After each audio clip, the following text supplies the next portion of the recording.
सिद्धिविवर्धनकारणलिङ्गं सिद्धसुरासुरवन्दितलिङ्गं तत्प्रणमामि सदा शिवलिङ्गं कनकमहामणिभूषितलिङ्गं फणिपरिवेष्टितशोभितलिङ्गम्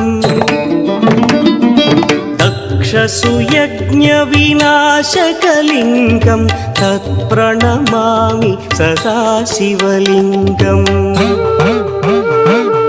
कुङ्कुमचन्दनलेपितलिङ्गं पङ्कजहार सुशोभितलिङ्गम्